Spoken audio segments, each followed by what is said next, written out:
Welcome to another engaging session with Sustainable Times. I'm Charlie Barrett, and today we're honoured to have Barry Thompson, the founder of Alpha 311. The innovative vertical wind turbine company is at the forefront of renewable energy sector, promising a sustainable future with their groundbreaking shaftless turbines. Right, let's dive in. Barry, thank you so much for joining us today. To kick things off, could you share the story behind the inception of Alpha 311? You know, what inspired you to delve into the renewable energy sector? I think at the time that myself and co-founder John Thompson came up with this, we were in a situation where Kent County Council were turning off streetlights to save money.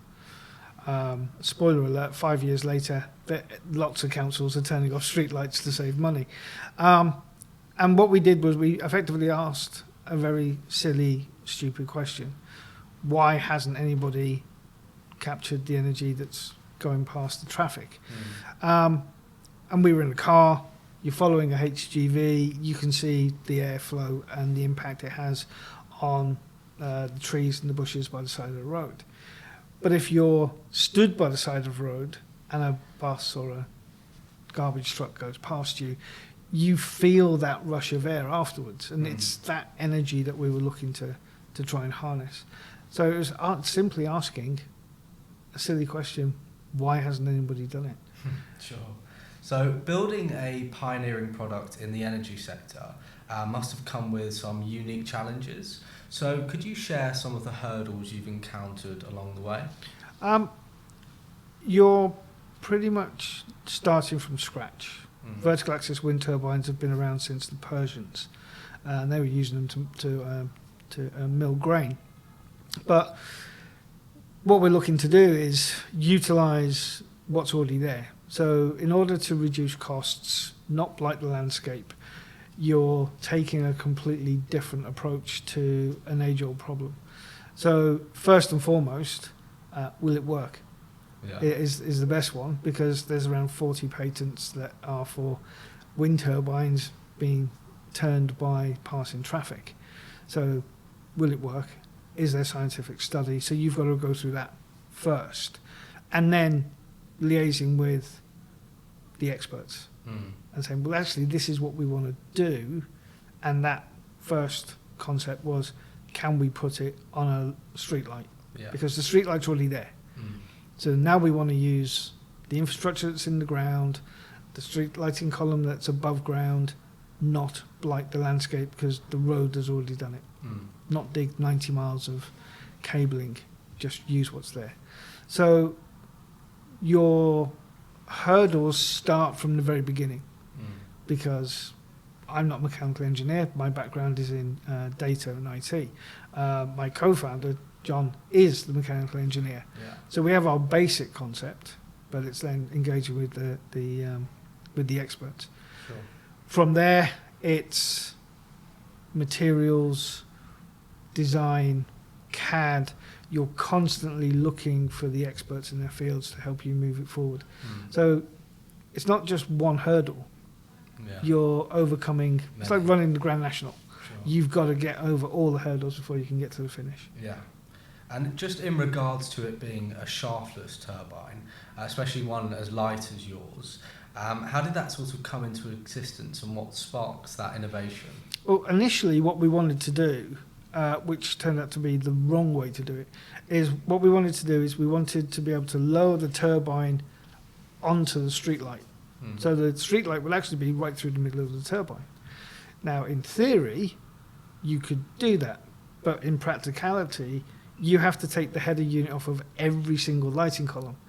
And some of these are at 10 meters tall, so you've got to go up, take the header unit off, come back down, pick up the turbine, take it up to the top, lower it to the right position, then go back up and put the header unit back on. Yeah. So not only do you have to do that at installation, you've then got to do that every time you maintain it. So the shaftless turbine started because of that concept.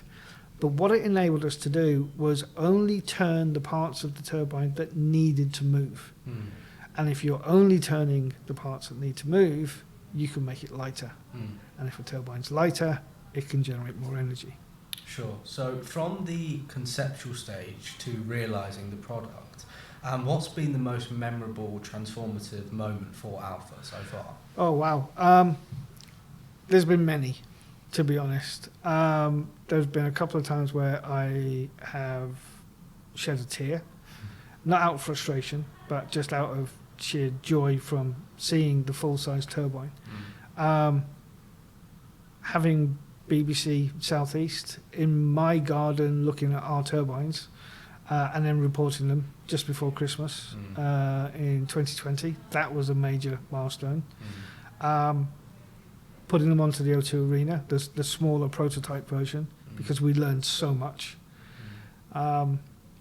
Seeing them survive Storm Eunice when there was a great big hole into the O2, that was a major milestone. But I think both myself and John would agree that being in the factory in Oxfordshire and seeing the full-size turbine on a real-life street light for the first time was phenomenal. Yeah.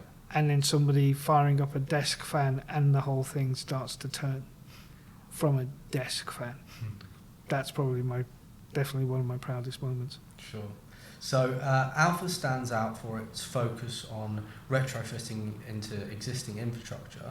So why did you choose this sort of path, and how does it resonate with your company's mission? So using what we already have makes things cheaper. It's as simple as that. The way the energy system works is the further you have to transmit the energy, the more you have to step it up. It costs more to do it. We have an aging grid infrastructure in the UK, so it's not conducive to trying to provide cheap energy, and where it's needed most, which is locally. If we were to put turbines on streetlights, like I said, the cable in the ground is already there. It's already connected to a substation. We can put energy directly into the local grid very quickly and with relatively little cost. So that is, in its true form, cheap energy, because you've made it the transmission distance shorter. But like solar, what you want is businesses and communities to benefit from the energy that they create. If somebody puts a 40-acre solar farm next to my house, I don't get cheap energy. That's somebody else putting energy into the grid and selling it at the wholesale price.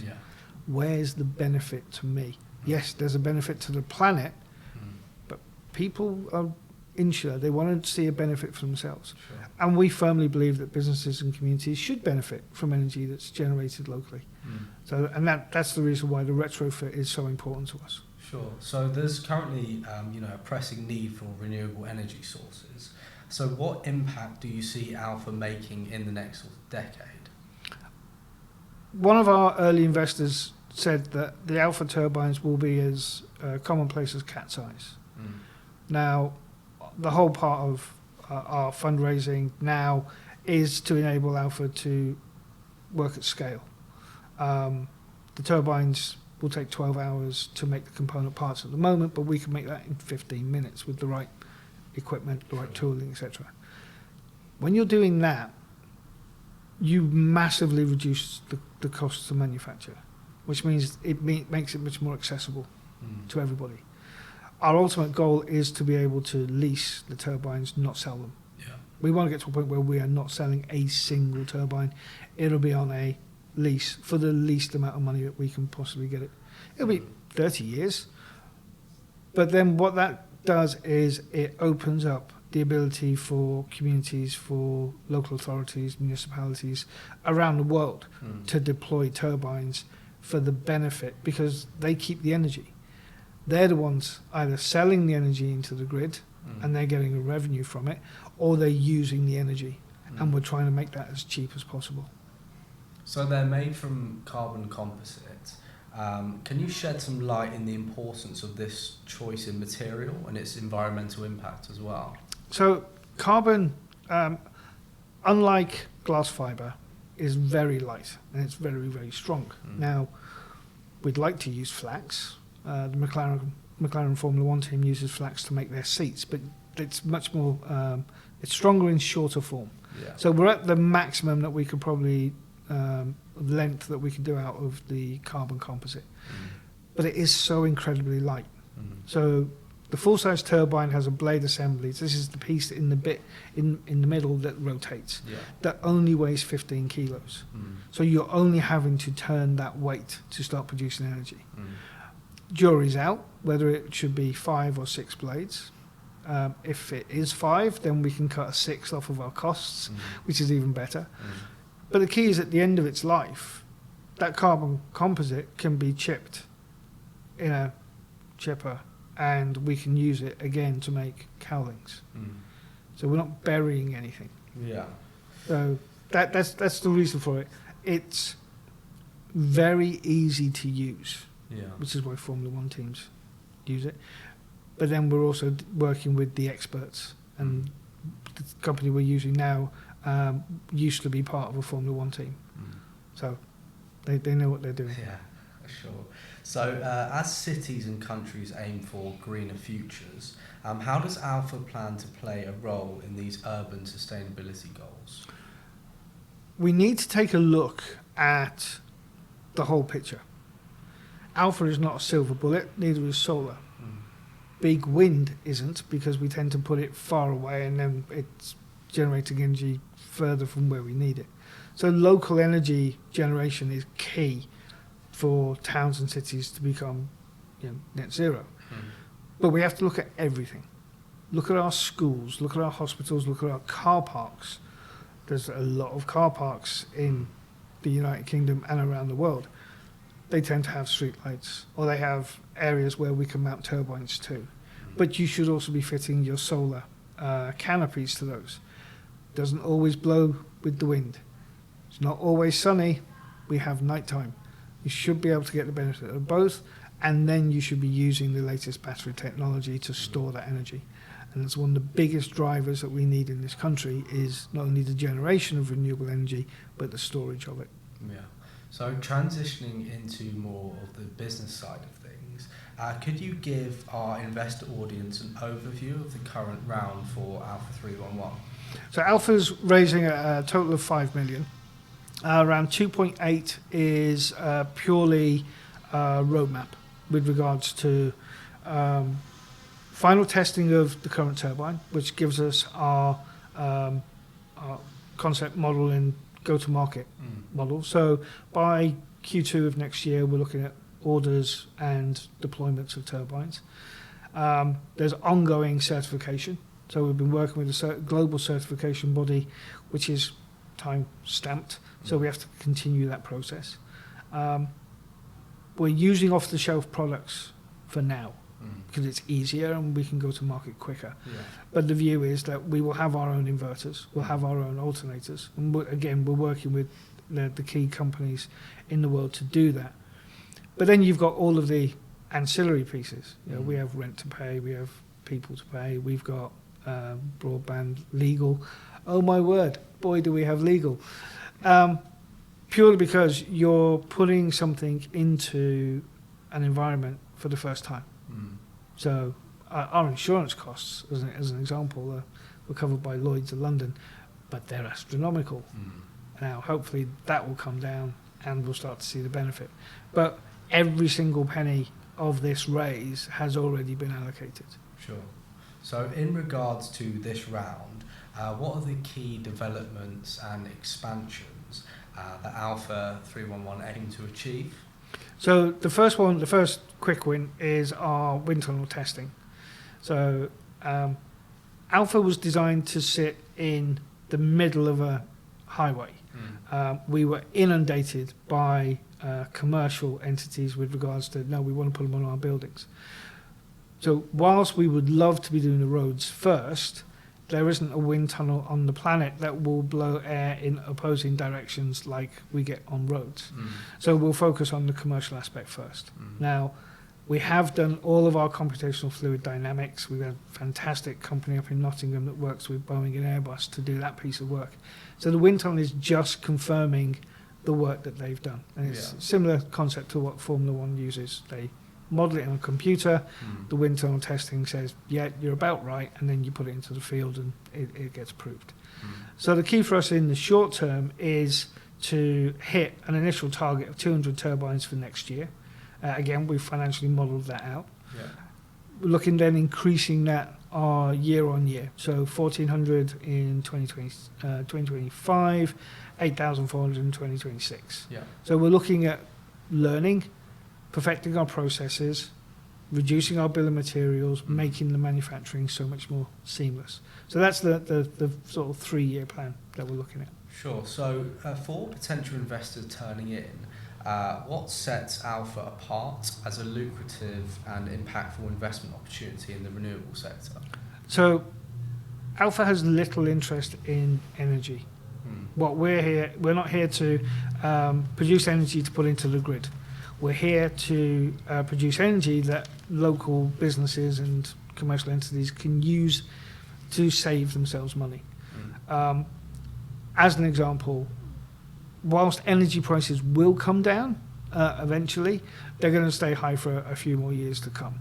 Now, businesses pay far more than the residential customer does with regards to price per kilowatt hour.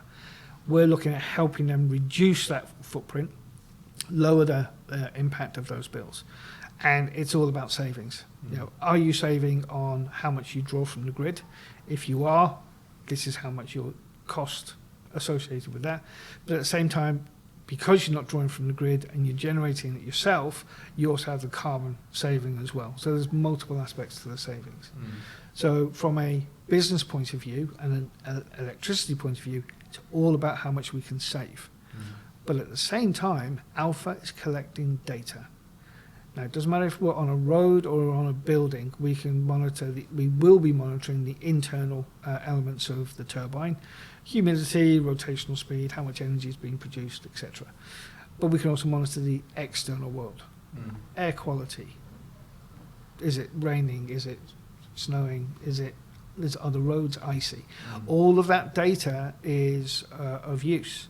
So as an example, if we were to monitor the vibration levels on the road, we'd know that the road surface is breaking down, potholes forming.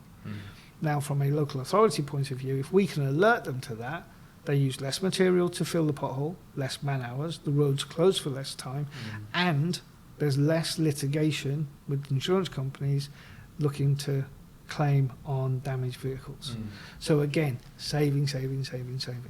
But that data could also be valuable to other companies for different reasons. So what we want to do is reduce the price of turbines, deploy as many as possible, and then collect data.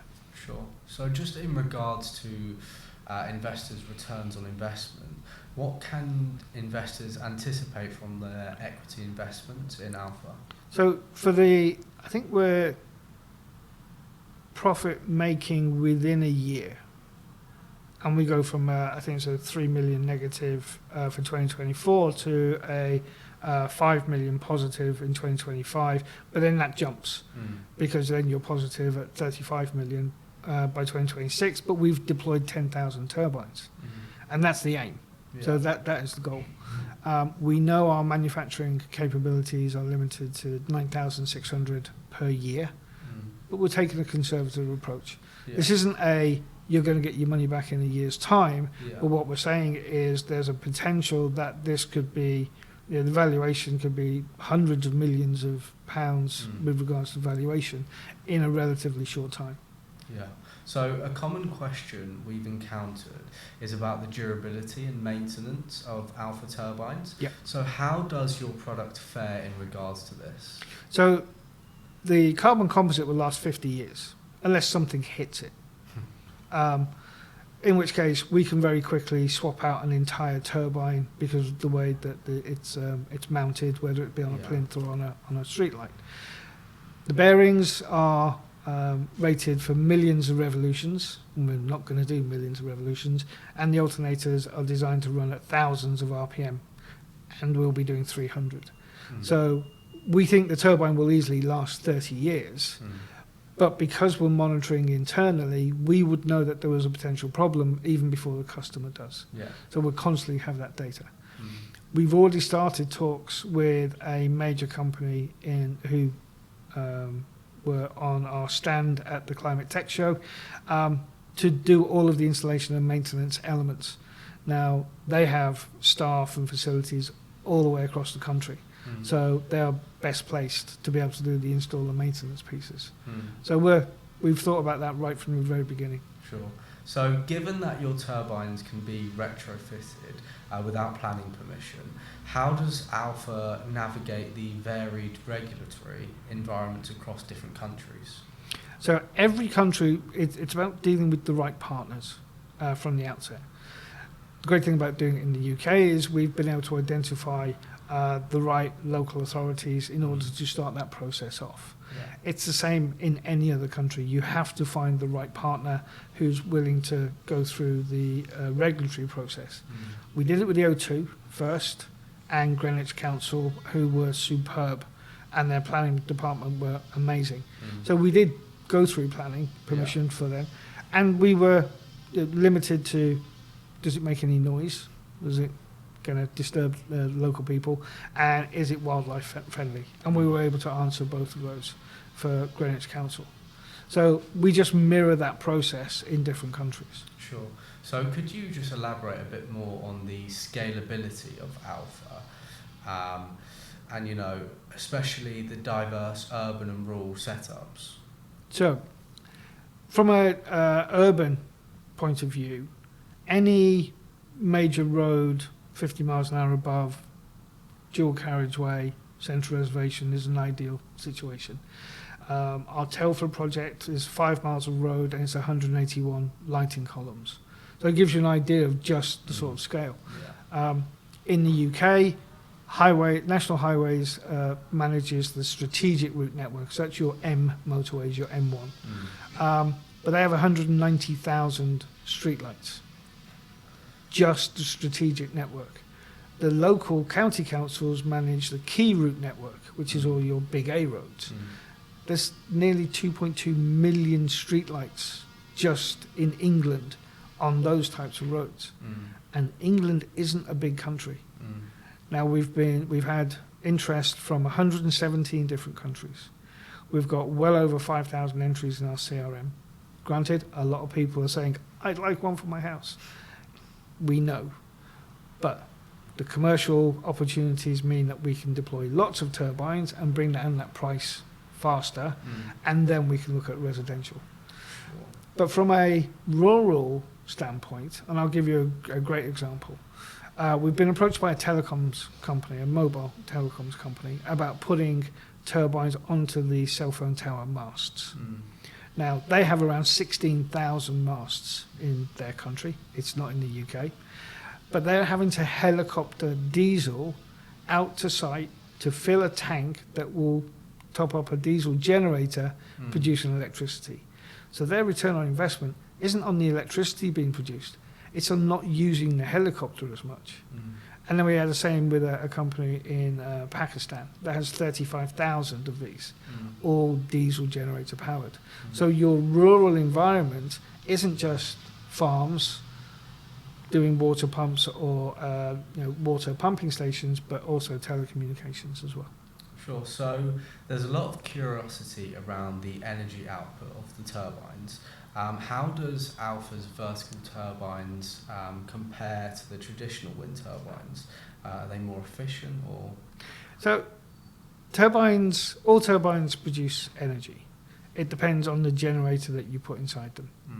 Now, what Alpha does is we do wind studies on anywhere that we're going to put our turbines. So we want to know how windy is it. Because the turbine is modular, we can put different size alternators in along with a corresponding sized inverter. So if you're looking at a low wind area, we want the least amount of resistance to start the turbine turning. So it'll be a low wattage. So we're looking at a 1 kilowatt turbine producing on average around 10 kilowatt hours per day. Not 24 kilowatt hours, which will be if it's rated and it's running at 100%, we give an average. Now obviously that doesn't compare to a massive £4 million offshore wind turbine at all. But what we're looking at is this turbine being so much cheaper, lasting 30 years and being that efficient as an average. But in a much windier place, we can increase that inverter to a 5 kilowatt 5 kilowatt alternator harder to turn the turbine. There's much more resistance to overcome. But because it's windier, it can do that easier, and then that would produce much more energy. So it depends on the location. Yeah. What we do for customers in our proposals is we give them an average of a 1 kilowatt alternator and an average of 10 kilowatt hours per turbine per day. Just lastly, looking at the broader renewable energy ecosystem, is there any partnerships or collaborations Alpha are currently keen on establishing? So we've got a couple that we already have in place. One is with a company called Connected Energy. They're taking second life EV batteries and putting them into a container, and then you have a storage device. With EV batteries, if you can't charge above 75%, then they swap the battery out. But that battery still has a life, and what Connected Energy is doing is, rather than recycling that, they're looking at reusing it and making use of that equipment. So we're very much part of our own ethos, really. There are others that we're looking at. Obviously, solar farms are a big positive for us because whilst we use different inverters, they already have the grid connection that they're not using at night time. So we want to make use of what's already there. So there's those types of opportunities that we're looking at. Perfect. Well, thank you so much, and all this information has been really enlightening. Alpha is not just an innovation in renewable energy, but a beacon of hope for a sustainable future. To our audience of high net worth individuals, family offices, and institutional investors, this has been a glimpse into an exciting and potentially transformative investment avenue. Thank you for joining us, Barry. And here's to a brighter and greener tomorrow with companies like Alpha leading the way. Thanks, Charlie. Thank you.